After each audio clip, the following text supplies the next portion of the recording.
বিড়াল কেন বমি করে? বিড়ালের বমি করার বেশ কয়েকটি কারণ রয়েছে। প্রথমেই জানতে হবে বিড়াল কী কারণে বমি করে। এই ভিডিওতে আমি ৬টি কারণ তুলে ধরব এবং এর সমাধানও বলে দেব।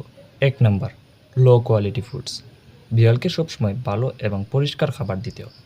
যদি আপনি লো কোয়ালিটির খাবার দেন তাহলে বিড়াল প্রতিনিয়ত বমি করবে এবং শুকিয়ে যাবে। ২ নাম্বার, খাবার হজম না করতে পারা। বিড়ালকে যদি প্রপারভাবে রান্না করা খাবার না দেয় তাহলে সে খাবারটি ভালোভাবে হজম করতে পারবে না এবং বমি করে ফেলে দেবে। ৩ নাম্বার, গ্যাসের প্রবলেম।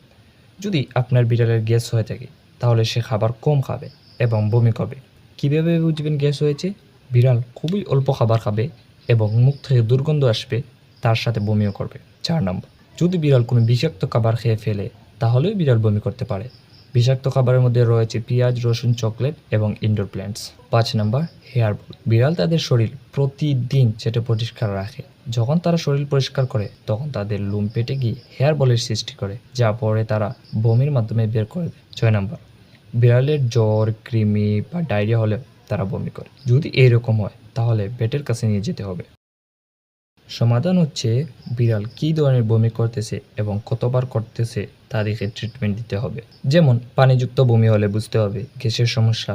লোমযুক্ত বমির মানে হচ্ছে হেয়ার বলসের কারণে বমি, এবং নর্মাল বমি দ্বারা সব বড় ধরনের সমস্যাকে বোঝা যায়, যেমন জ্বর, কৃমি ইত্যাদি। বিড়াল যে ধরনেরই বমি করুক না কেন আপনি ভেটের হেল্প নেবেন। ধন্যবাদ।